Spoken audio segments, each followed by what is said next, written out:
কি সুন্দর লাগছে। আর নিচটার ভিউটা দেখুন, ভ্যালিটা ন্যাচারাল ভ্যালি, মানে খুবই সুন্দর। সেপ্টেম্বর, অক্টোবর আর সেপ্টেম্বর মাসটা এখানে খুব সুন্দর দেখায়, এরকম ভিউ থাকে, বৃষ্টি বেশি থাকে না।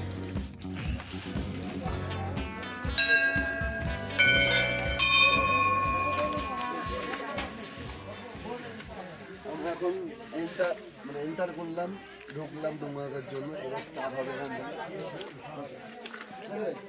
ডুমুরাকে ওঠার আগে যে লাঠি কিনতে হলো ওখানে 30 টাকা করে, 50 টাকা করে ভাড়া, মানে 50 টাকা করে, পরে 20 টাকা রিটার্ন দেবে। লাঠি, 3 জনের লাঠি। লাঠিগুলো দেখা কেউ ঘোড়ায় নিতে চান, এখান থেকে ঘোড়ার এখানে পাওয়া যায়। 700 টাকা মনে হয় যেতে লাগে। এই ঘোড়ার সব আস্তাবল সবাই ঘোরার জন্য এখানে নিচ্ছে। আমরা যাচ্ছি ঘোরার জন্য, লাইন পড়ে গেছে। বৃষ্টির মধ্যে পড়েছি, আমি ছাতা খুলে নিয়েছি, পঞ্চু নিয়ে নিই। বাড়ি থেকে ছাতা নিয়ে চলে এসেছিলাম। এই দেখুন চারদিকে বৃষ্টির পরিবেশটা, মেঘের বৃষ্টি, মেঘ পুরো ঘন হয়ে গেছে একদম। ওই যে আমরা একটা রাস্তায় পঞ্চু পেয়েছি, একজনকে পরে দিয়েছি, আর 2জন ছাতা নিয়ে নিয়েছি দুটো।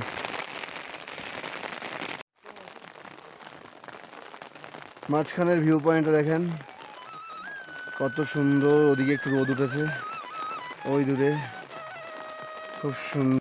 আমি এখানে একটা ফুলের রস খাচ্ছি এনার্জির জন্য। এই যে इसमें ब्राश का जूस है, इसमें अभी हम डालेंगे नींबू। नींबू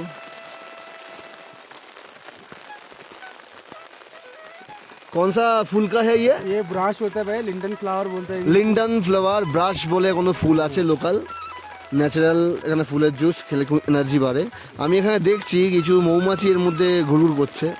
ওই যে মৌমাছিগুলো দেখা যাচ্ছে ওখান থেকে। লেবু দিয়ে 50 টাকা বলছে, একটা জাস্ট ট্রাই করে দেখি। এই যে জুসটা দিয়েছে খাওয়ার জন্য নিয়েছি।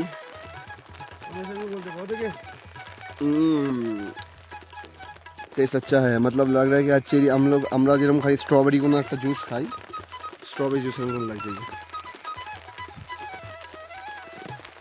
একটা এমন জিনিস আশ্চর্য লাগলো, ওয়েদার এত খারাপ, বৃষ্টি হচ্ছে, এত সাফ সুতরা রাখছে দেখুন। বৃষ্টির মধ্যে ভিজতে ভিজতে উনি ঘোড়ার যে গুটুগুলো পরিষ্কার করছে, পুরো পরিষ্কার করে দিচ্ছে একদম, মানে কাজে লেগে রয়েছেন। এটাই তো সুন্দর। আস্তে আস্তে ঠিক হচ্ছে। একদম ওই টপে যাবো আমরা, ওই টপে, একদম পাহাড়ের টপে। এখানে দেখা যাচ্ছে না খালি চোখে, মানে ক্যামেরাতে। 224। এখন দেখুন ভিউটা হেভি লাগছে। আমরা অনেকটা এগিয়ে চলে এসেছি। চলে আসার জন্য এখানে ভিউ অলরেডি মেঘ ঢুকে গেছে। আর খাড়াটা অনেকেই এসেছি। আমাদের সাথে অন্য একজন ইন্দোরের এক দিদি যাচ্ছেন, ওরা সবাই যাচ্ছেন ট্রেকিংয়ে। বয়স্ক মহিলা, তা উনি উঠছে। কত স্ট্যামিনা রয়েছে দেখুন, পুরো খাড়াই বাজে। আমরা এখন সবে ভিউ পেলাম বাবা টুঙ্গুনাথের, ওই যে দূরে। এখান থেকে ভিউটা আমি নেওয়ার চেষ্টা করছি। একদম এখানে একটা দোকান রয়েছে। ফার্স্ট ভিউ আমাদের মিললো, খুব সুন্দর লাগছে। বাকি আছে, এখান থেকে ভিউ সুন্দর লাগছে। এই যে এখান থেকে বসে আছে খাইয়ের পাশে, আবার ফগ হয়ে চলে আসছে, মেঘের খেলা। মন্দির দর্শন অলরেডি হচ্ছে। অনেক অপেক্ষার পর 3 ঘন্টা থেকে মোটা হাঁটাহাঁটি করার পর আমি লাস্ট হয়ে গেছি। জগাদা আর লালটু একটু আগে আগে চলে গেছে। আমি ভিউ ফটো আপনাদের জন্য চ্যানেলে দেখানোর জন্য একটু লেট হয়ে গেছে। ওই যে দূরে দেখা যাচ্ছে, ওইটা হচ্ছে টুঙ্গুনাথ মন্দির। চলে এসছি, আর একটুখানি বাকি। হর হর মহাদেব।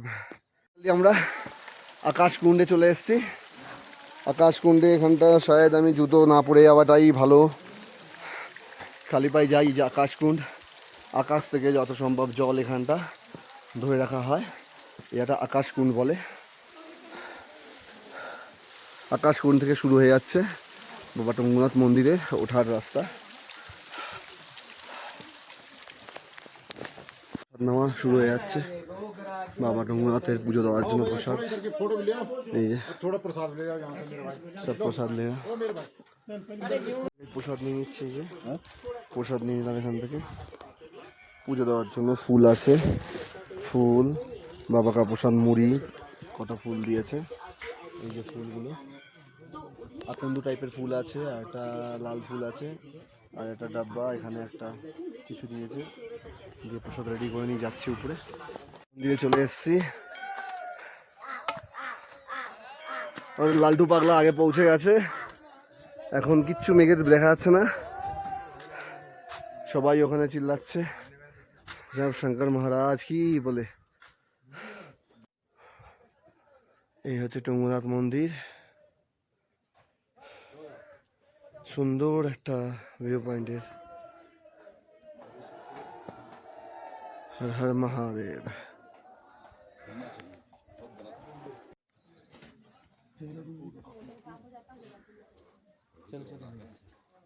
इधर ना पार्वती मंदिर है ये पार्वती जी है।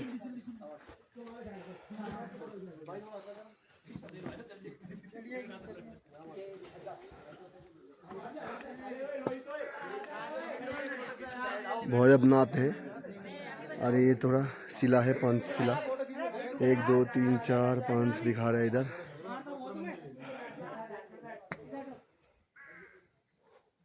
इधर भी एक मंदिर। আমি এখন উঠেছি একদম টুঙ্গুনাথ মন্দির, ওই যে দেখিয়ে দিচ্ছি আপনাদের। তার উপরে পরিদর্শন করতে উপর দিকে এসছি। এদিকে একটা মন্দির আছে, এই যে এটার নামটা আমি এখনো বুঝে উঠতে পারলাম না কি মন্দির হবে এটা। দেখতে চাই যে এটা কিছু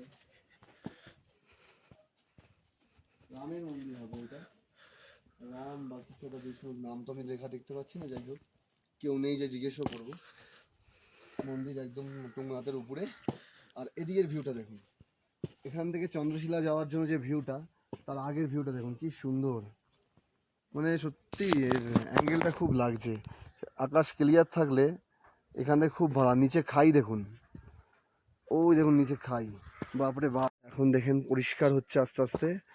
একদম টুঙ্গুনাথের পিছনে চন্দ্রশিলা যাওয়ার রাস্তার একটা কানেক্টার রাস্তার সামনে খুব সুন্দর লাগছে এখান থেকে ভিউটা। এবার আমি দাঁড়িয়ে দাঁড়িয়ে এখান থেকে তোলার চেষ্টা করছি। এখান থেকে আবার স্টার্ট করলাম চন্দ্রশিলা হাঁটার জন্য। 1-1.5 কিলোমিটার রাস্তা আছে। এই যে হাঁটা শুরু করে দিয়েছি 3 জন মিলে। এই যে রাস্তা চলে যাচ্ছে একদম। আমরা এখান থেকে ভিউ নিচ্ছিলাম এতক্ষণ। নিচে খাইটা দেখলে খুব ডেঞ্জার খাই। একটু এই রাস্তা করতে করতে ট্রাক করতে করতে আমরা চন্দ্রশিলা চলে যাবো। খুব সুন্দর এই যে, বাহ।